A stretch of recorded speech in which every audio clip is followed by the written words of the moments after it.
Señor Eduardo Sartelli, ¿cómo le va? Buen día. ¿Cómo andas, Hernán? ¿Cómo andan por ahí? Bien, todo muy bien. El lunes pasado, feriado, no estuvimos y bueno, llegamos el martes a la mañana y había una sucesión de mensajes. Che, pero ¿cómo? El lunes estábamos esperando. Y dijimos, muchachos, feriado. Bueno, lo entendieron y aguantaron hasta hoy. Y si la gente no entiende que uno es un trabajador, ¿viste? Se paran la puerta del banco y quiere que le abran, que los docentes no hagan ¿cómo se llama? Huelga. Aparte, escúchame, estuvimos 2 semanas leyendo cuadernos, o sea, en algún momento. Claro. O sea, hay mucha información. Mamita. Eso es lo interesante, ¿no? Hay una cosa que yo quería plantear en la columna de hoy, que es este asunto del conocimiento social, ¿no? Porque, por eso pensaba esta reversión de la famosa frase de Bill Clinton, es la, ¿cómo se llama? Es la bóveda, bobo, ¿no? Sí, claro. Efectivamente. Recordemos que probablemente la versión más antigua de la corrupción K se la debemos a Lilita, creo que en el 2004, cuando la denunció a Debido como el cajero. O sea, casi que había empezado. Yo reconozco que hasta yo pensaba que Lilita estaba exagerando, aunque conociendo a esta gente y siendo yo santacruceño no me podía sorprender. Pero digamos, sonaba como algo muy extemporáneo. No puede ser, ya recién llegaron y ya están. Bueno, a partir de allí se han hecho innumerables denuncias, incluso cosas muy delirantes, ¿no? Pero finalmente, a medida que pasa el tiempo, todo se confirma. Es una cosa tremenda, la verdad es un cachetazo tras otro. Yo, de alguna manera, lo decíamos hoy, ¿no? Y seguramente, bueno, alguna definición que aparecerá en el próximo número de Noticiario Sur, digo, hay un momento donde es tan doloroso, hay un sector de la población que lo siente con un dolor tan grande que no se anima ni siquiera a reconocerlo por lo que le duele de la posición que tuvo durante tanto tiempo. Sí, bueno, efectivamente, hay un punto en el cual uno puede reconocer esta cuestión del dolor, porque lo primero que uno sentiría es la sensación de una estafa gigantesca, ¿no? Efectivamente acá me han engañado y mal, ¿no?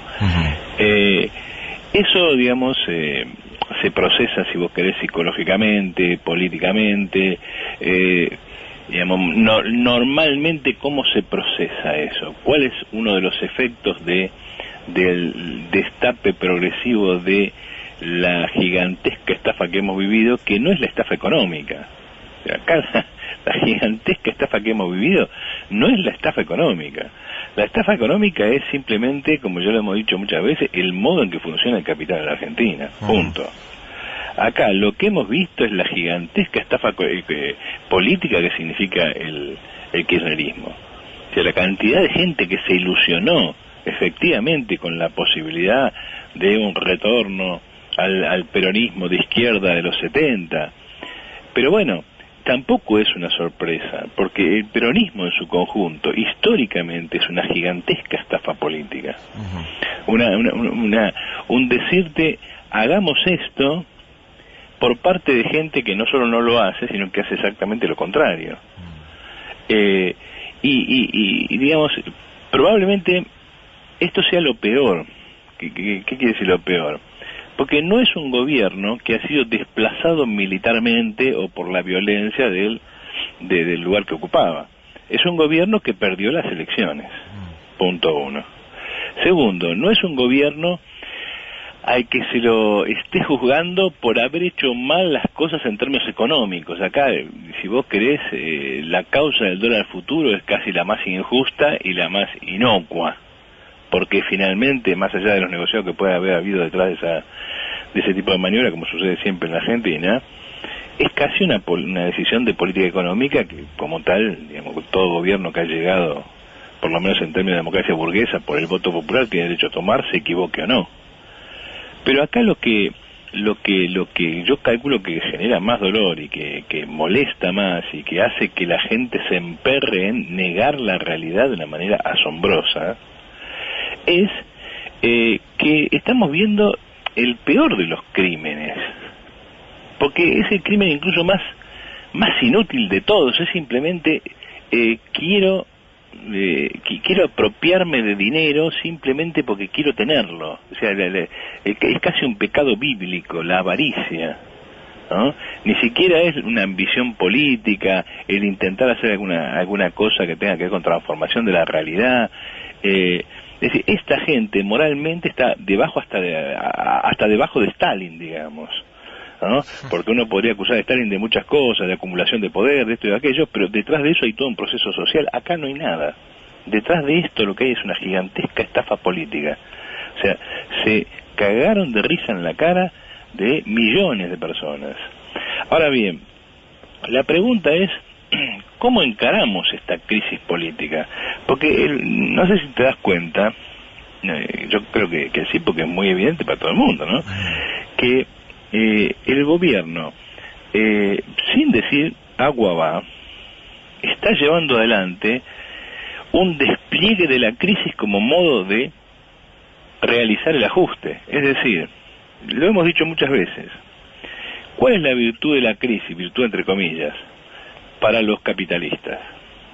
La primera es que adecúa el valor de la fuerza de trabajo local a su verdadero valor en términos de la productividad mundial por la vía de la devaluación. Es decir, vos cada vez ganás menos en pesos y te devaluás como persona, como trabajador, en términos internacionales, reconociendo que sos cada vez menos capaz de obtener una masa igual o mayor de riqueza. Es decir, básicamente toda devaluación que procede de una crisis de este tipo es un empobrecimiento general de la población, que después se adecua mediante diferentes mecanismos como la inflación, etcétera, etcétera. ¿Eso qué significa? Significa que la crisis viene a limpiar el atraso permanente de la Argentina hasta la próxima. Para los capitalistas eso significa, para los que sobrevivan, aumentar la tasa de explotación, obligar a los obreros a trabajar más, mantener muy bajos los salarios porque se despliega una desocupación más amplia, etcétera, etcétera, etcétera.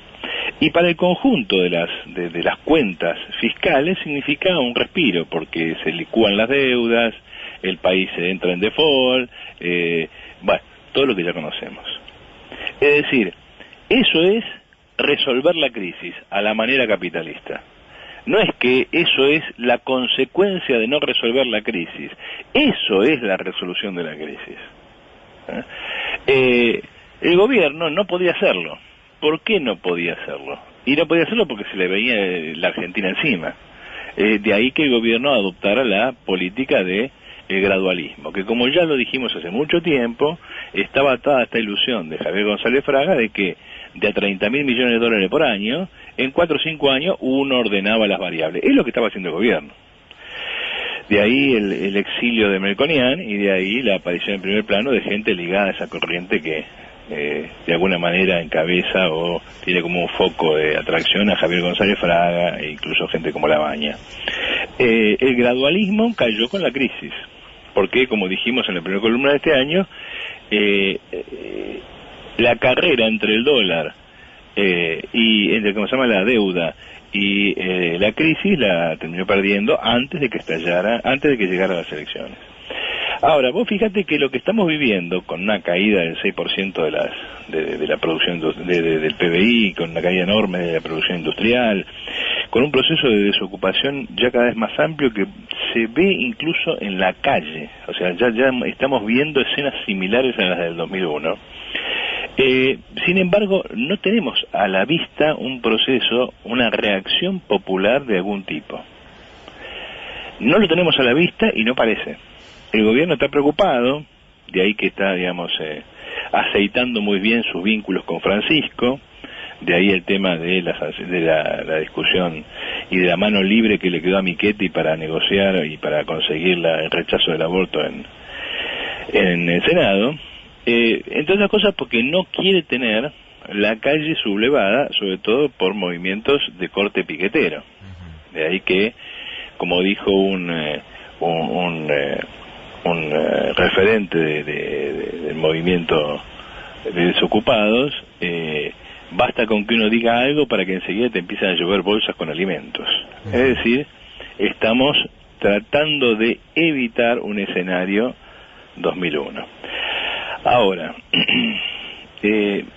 la clase obrera no ha dado todavía una respuesta a la magnitud de la crisis. ¿Y a qué se debe eso? No es extraño. La misma clase obrera que votó y defendió a Perón durante 10 años, cuando Perón tuvo que enfrentar el golpe de Estado, la clase obrera no se movió, prácticamente nada. Se citan ejemplos de resistencia heroica en lugares como Rosario y cosas por el estilo, pero después de haber manejado el poder durante 10 años, Perón se va en el 55 casi con una patada en el traste.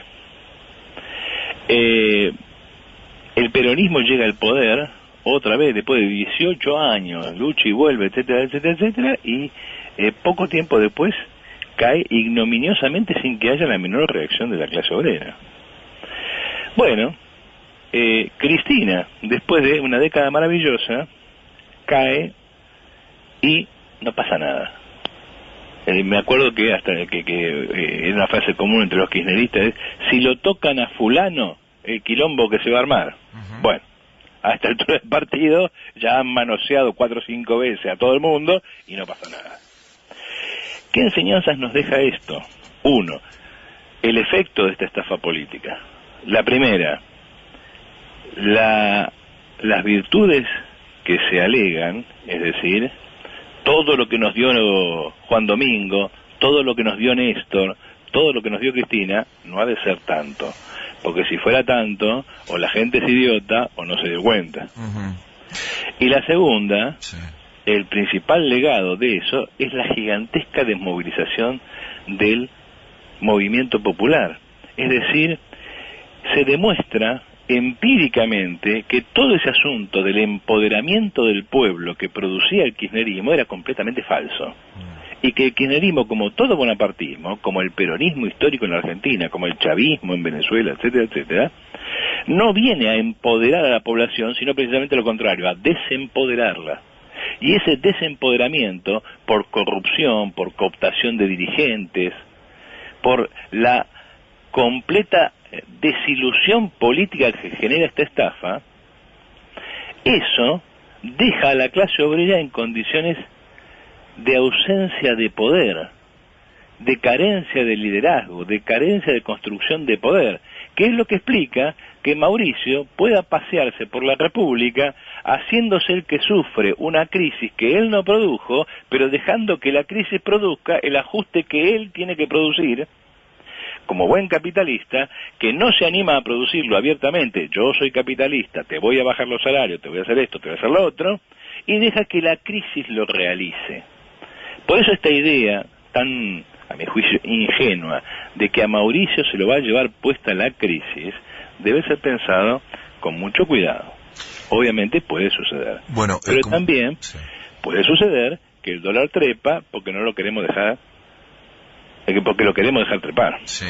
Vos sabés que casi inmediatamente que vos producís estos análisis se dan infinidad de preguntas, la lista está activa, ¿no? La lista de la Sartelli por el Mango, que escucha atentamente, está activa y manda algunos, hay un par que me mandaron específicamente la posición de referentes de la izquierda alineados detrás del kirchnerismo. Bueno, me mandan acá una frase de Miriam Bregman, por ejemplo, tratando de buscar comparaciones entre lo que está pasando acá y Lula, y casi como un llamamiento de sectores kirchneristas que le piden al PTS posicionarse en defensa de Cristina, y algunos ya un poquitito más profundamente diciendo, bueno, ahora le toca a la izquierda poner algún muerto como para que el kirchnerismo tenga presencia, más presencia.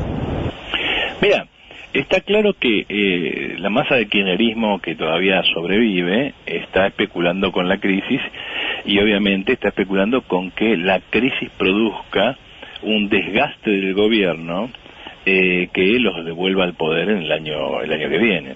Está claro que el asunto Cuaderno significó un mazazo, no sé si definitivo, porque en este país parece que no hay nada definitivo, pero un mazazo gigantesco. Obviamente, el mismo proceso de los cuadernos tiene contenido un montón de problemas, porque allí dentro no está solamente el kirchnerismo, ahí adentro están todos. Sí, sí.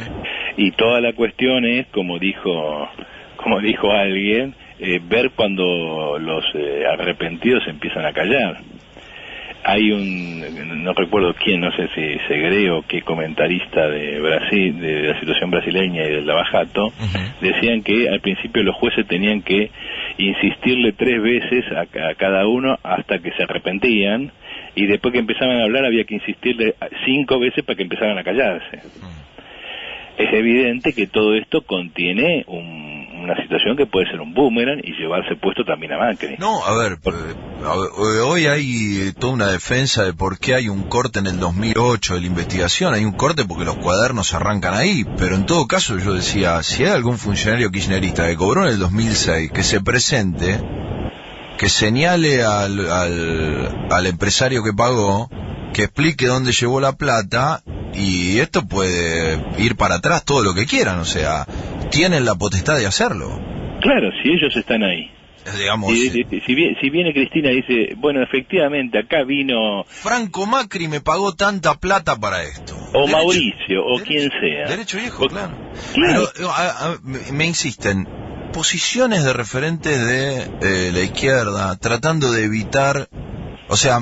plantear todo esto como un gran bochorno, la manipulación, el circo, y nunca ir a fondo con esto, jugar todo el tiempo como...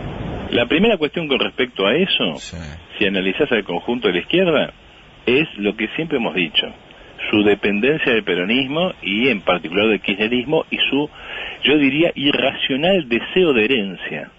Es decir, que vos no construís un movimiento verdaderamente popular y socialista, sino que lo recibís heredado por desencanto. En general, el desencanto peronista ha dado como resultado la oportunidad de los peores enemigos de la clase obrera para realizar las peores atrocidades. Veamos lo que vino después del 55 y lo que vino después del 76. Pero por otro lado, ese desencanto normalmente ha terminado en la creación de un nuevo fetiche peronista. O sea, cuando no es Juan Domingo, es Carlos el Riojano; cuando no es Carlos el Riojano, es Néstor el de Santa Cruz. O sea, acá la idea de que automáticamente la gente va a abandonar sus instituciones reformistas sin que nosotros intervengamos en esa crisis es absurda. Y lo que hace el PTS, lo que hace la izquierda en general, pero en particular el PTS, es precisamente negarse a intervenir en esa crisis, poniendo sobre la mesa que el kirchnerismo es un cáncer de la clase obrera argentina, y que Cristina tiene que ir presa, como todos los demás, y que tienen que ser expropiados todos los coimeros. Y esto, ya te digo, incluye hasta el presidente mismo. Estamos al borde de una crisis gigantesca que se va a desarrollar o no se va a desarrollar si la presión popular obliga a que se desarrolle o no.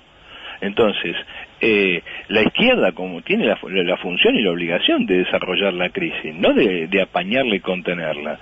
Lo de Bregman es sinceramente asqueroso. Digamos, más allá de la persona, más allá de respeto, de cariño que uno puede tener a tal o cual figura, como, qué sé yo, compañero de PTS que uno respete y aprecia, como Cristian Castillo y cosas por el estilo, pero realmente es asqueroso. Salir a defender a Vudú no tiene nombre. Salir a defender a Vudú no tiene nombre. O sea, ¿qué es lo que estamos construyendo?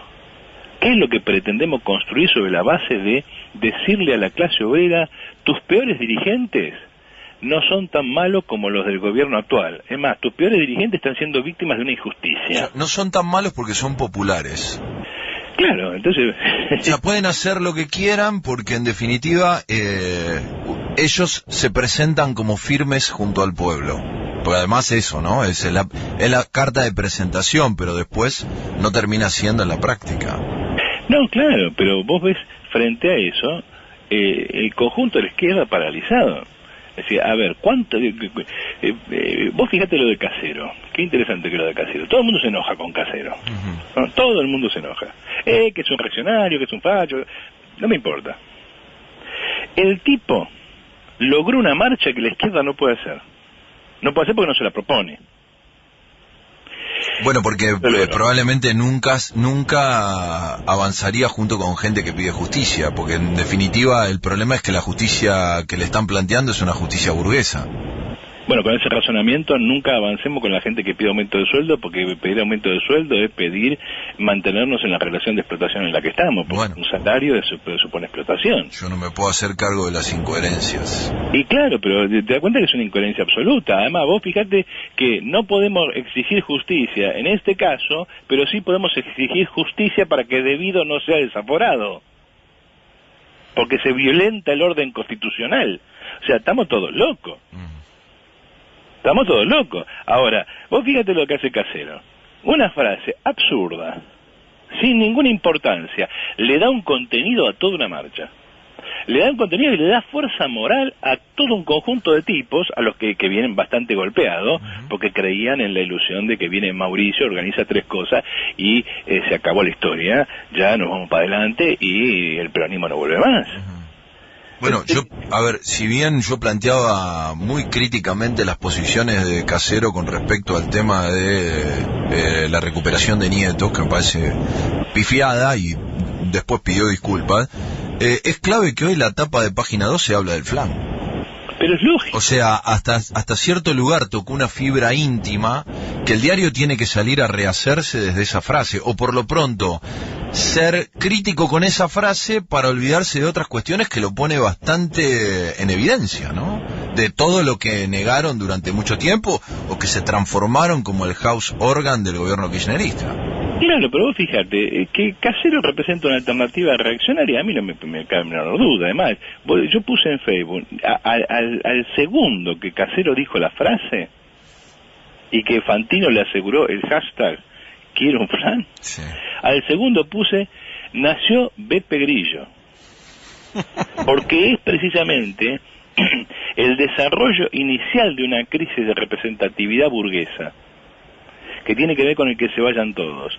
Esa crisis, ¿por dónde empieza? No empieza por vamos al socialismo, no, empieza por la conciencia del ciudadano común que está cansado y que no soporta más nada y que se vayan todos a la mierda. No quiero poner un peso más, no quiero que me estafen, no quiero que me jodan más. Esa reacción visceral es un caldo de cultivo para cualquier cosa. De ahí puede salir el desarrollo de una conciencia socialista, de ahí puede salir el fascismo. Obviamente lo más lógico, lo más inmediato, son las tendencias fascistoides. La tendencia del individuo, sobre todo pequeño burgués, de clase media, clase obrera acomodada, que está cansado, con justicia, de laburar, pagar los impuestos y ver a todos estos sinvergüenzas, hijos de su buena madre, que se enriquecen de una manera asquerosa. Porque la verdad que vos ves lo que se está diciendo, lo que se está mostrando, que no es más que lo que ya sabíamos, y realmente es de una asquerosidad que cuesta soportar. Cuesta soportar. Entonces, viene el otro y le pone nombre a esa indignación. Quiero un flan. Eso es imaginación política. Quiero un flan.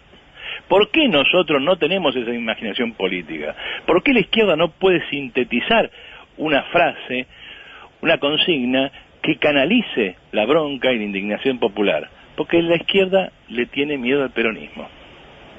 Porque la izquierda le tiene miedo a, como vos decís, atacar líderes populares. Porque la izquierda vive todavía bajo el síndrome del 17 de octubre. Y entonces, por un lado te dicen, hagamos un gran acto, ¿dónde? PTS, en una cancha, en un estadio abierto, como ya lo hicimos, bueno, o sea, vamos a hacer una mañana campestre. O si no, llamemos asamblea constituyente, es decir, vamos a refundar el país, pero está presente esa consigna hoy. Es decir, está el clima como para llamar a elecciones y que efectivamente... Vos decís una convocatoria absurda. Claro, es una convocatoria absurda que muestra que no querés hacer nada, que estás esperando a que lleguen las elecciones del 19 y se te caiga un voto para este lado. Y por eso tratás a la gente más o menos bien. Como que el sector que acompaña al kirchnerismo, por asco de la corrupción, vote al PTS. Algo así. Y la convierta a Miriam Bregman o a los compañeros del PTS en referentes sociales. Claro, pero digamos, que eso... la CGT los llame para conducir las marchas y demás. Ni siquiera eso. Vos fijate que hasta llevaron a la gente de PepsiCo, después de ser desalojada por la gendarmería y la policía, la llevaron a reunirse con Cristina. Es un asco.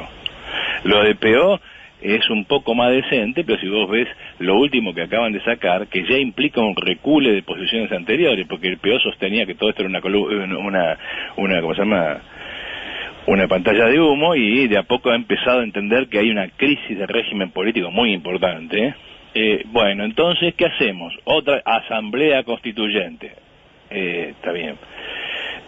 Pidamos el socialismo directamente y ya está, o si vos querés, pidamos el paraíso, total, si es por pedir, digamos, que cada uno pida lo que quiera, y hagamos una marcha a Plaza de Mayo, después que uno le ha estado insistiendo que hay que referirse al poder político, hay que ocupar el centro del poder político, etcétera, etcétera, etcétera. ¿Vos te creés que toda la izquierda junta no junta una cantidad similar a la que juntó Cabecero el otro día frente al Congreso? Si toda la izquierda se junta eso y tal vez más, y se transforma en un eje de reagrupamiento político. Está bien, dice el PO, hagamos una marcha. ¿Cuándo? Y por fines de febrero, de septiembre. ¿Y quién dice fines de septiembre? Puede decir comienzo de octubre. O sea, esto parece la CGT. O sea, hagamos un paro general. Algún día. Te das cuenta que no se quiere intervenir. No se quiere intervenir, y como el PT se te corrió por izquierda con lo de la Asamblea Constituyente, vos no te vas a dejar correr por izquierda, y como te corrió con el acto, vos lo corres un poquito por izquierda. Pero no estamos haciendo nada en términos políticos. La izquierda, cierto, no se puede negar, es cierto, los partidos de la izquierda están metidos en conflictos sindicales importantes. Para cerrar, y en referencia a lo que decía, me dicen acá que hasta en algún momento lo expresó Jorge Asís. ¿Ahora le toca a la izquierda poner un muerto? Pero eso es lo que sigue en la farsa en la que estamos. Digo que el proceso de represión que ya demuestra el gobierno, que lo tiene bastante aceitado, haga que la provocación y la represión lleven a una situación luctuosa. Y bueno, hay más de uno que sueña con un puente Pueyrredón, ¿entendés? Y el peronismo está acostumbrado a ¿cómo se llama?, a producir esos hechos. Hay una serie de declaraciones de Cristina. Tiene la ventaja de que se autoinculpa, o sea, se va de boca y se autoinculpa. Fíjate que el otro día, cuando hizo su famosa defensa, dijo: ¿ustedes creen que esto empezó cuando yo llegué? ¿Que esto no estaba antes?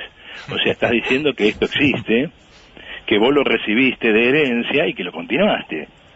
O sea, te acabas de autoinculpar. En una frase muy...